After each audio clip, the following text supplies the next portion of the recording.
Buongiorno e benvenuti in Cosa c'è di nuovo, le notizie di oggi, lunedì 9 ottobre.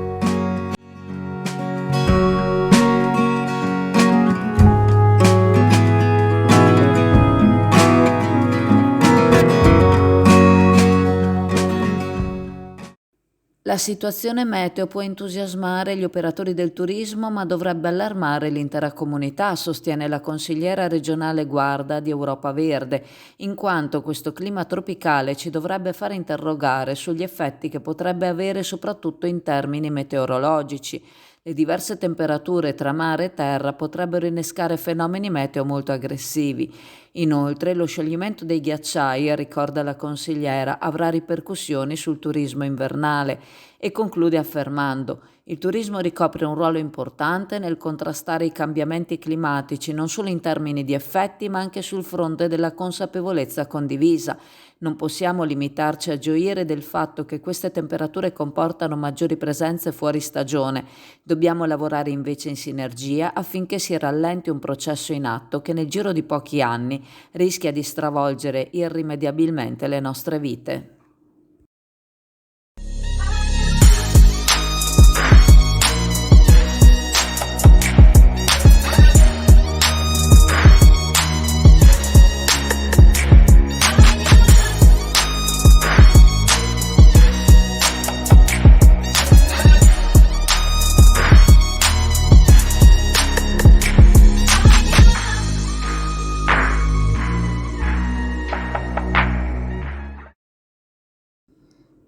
I vigili del fuoco hanno dovuto lavorare dalle 14:30 di sabato alle 3 di notte di domenica per portare a termine l'intervento sul cavalcaferrovia di via Miranese a Mestre, dal quale si stavano staccando pezzi di intonaco.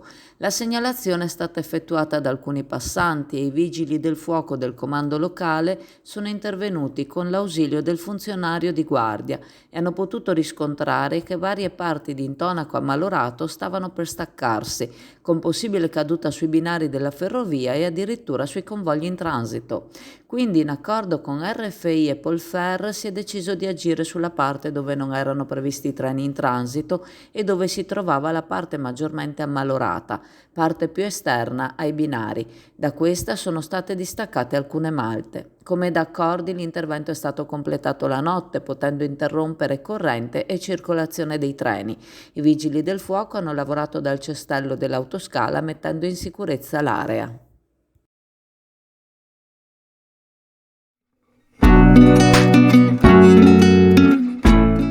Preparati a gustare le specialità tradizionali e le novità esplosive che potrai trovare all'Indiga. Gelato artigianale anche per l'asporto, per gustarlo in compagnia dove vuoi tu. All'Indiga il gelato da passeggio più gustoso, in cono, coppetta o con lo stecco.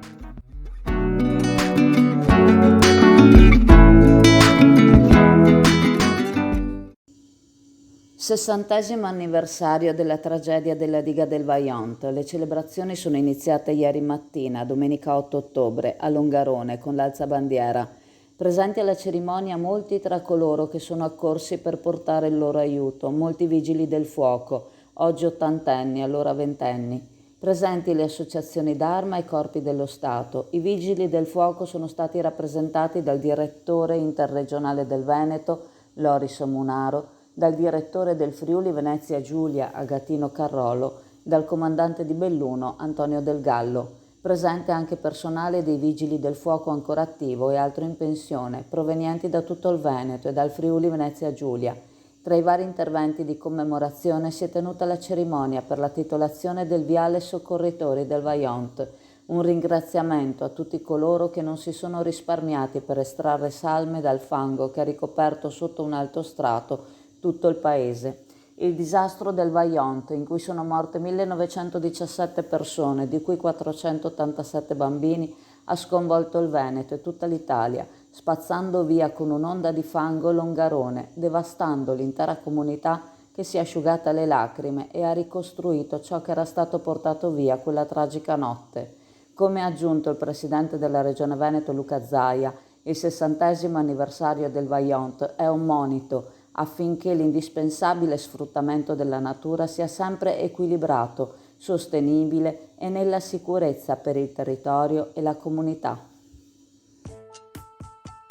In via Vespucci al Civico 130, sabato 14 ottobre, apre Acme Store, il nuovo negozio della tecnologia.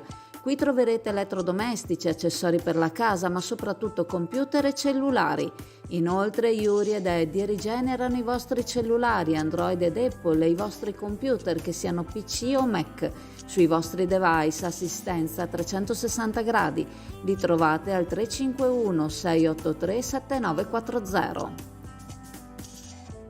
Azzurra, un'altra voragine di guerra si è aperta ieri mattina all'alba in quello che da quasi 70 anni è lo scenario più caldo del mondo, il Medio Oriente.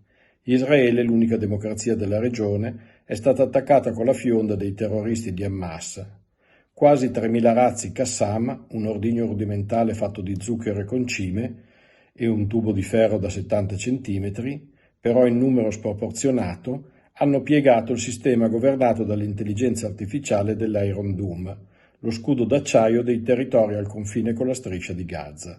Deif, l'ospite, questa è la traduzione del nome in arabo, il capo di Hamas, ha rivendicato questa grande vittoria tattica, della quale non si capisce però la strategia per i palestinesi che vivono nella striscia.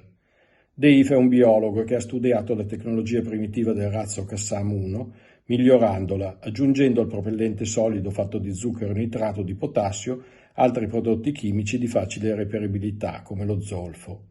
In pratica tutta l'operazione è stata condotta a tecnologia zero, ed ovviamente senza badare al prezzo umano, ed è questa forse è stata la chiave del successo della grande rivoluzione, come l'hanno ribattezzati i terroristi, condotta dopo il disorientamento della pioggia di razzi con incursioni da terra o rasoterra, con alianti poco più che giocattolo, carta da golf, ruspe decrepite per abbattere la recinzione e senza neppure spese elevate.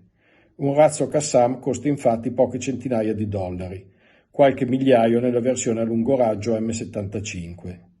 Questo non è ancora lontanamente vicino al costo degli intercettori dell'Iron Dome, stimato fra i 50 e i 100.000 dollari ciascuno. E per di più una parte significativa del costo del Qassam non è rappresentata dai materiali della produzione, ma dai costi del contrabbando di alcuni articoli dal Sinai e dal Sudan e da altri luoghi per i razzi che non possono essere fabbricati localmente.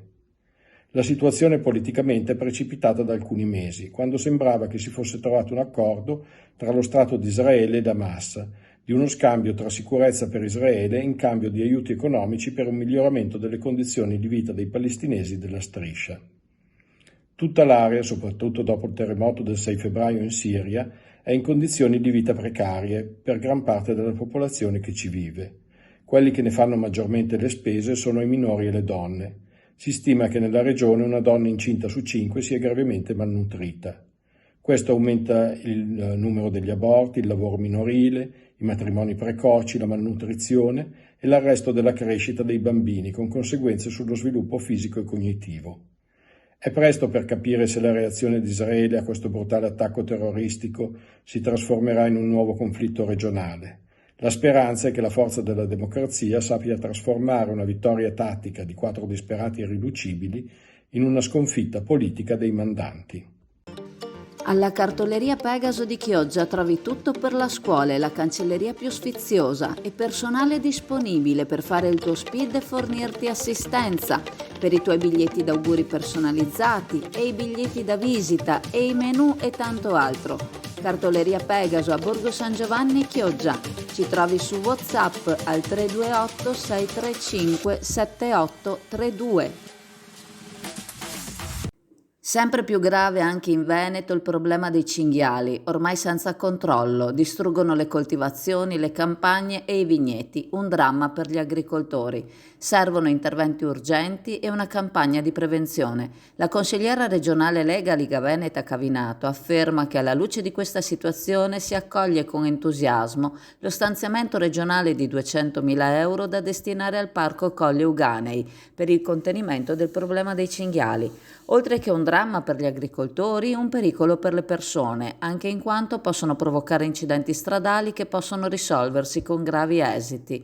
I fondi che saranno stanziati serviranno per aggiornare il piano di gestione e controllo della specie, aumentare il numero di chiusini, acquistare un camion frigo, adeguarne altri 2, consentiranno l'acquisto del software per geolocalizzare le alta nei chiusini presenti nel territorio, adeguare l'attrezzatura tecnica in dotazione alla squadra faunistica, acquistare un drone per la sorveglianza e per le attrezzature per la rilevazione dei dati biometrici. Il territorio dei Colli Euganei subisce la presenza di una quantità massiccia di ungulati che creano squilibri ecologici e danni all'agricoltura. Con queste azioni aggiuntive, oltre a quelle già attuate dal parco, si cerca di contenere questa specie ormai disastrosa per le nostre zone, conclude la consigliera. Proprio qui abbiamo delle cozze alla tarantina, cozze con il pomodoro già così in vaschetta, già pronto.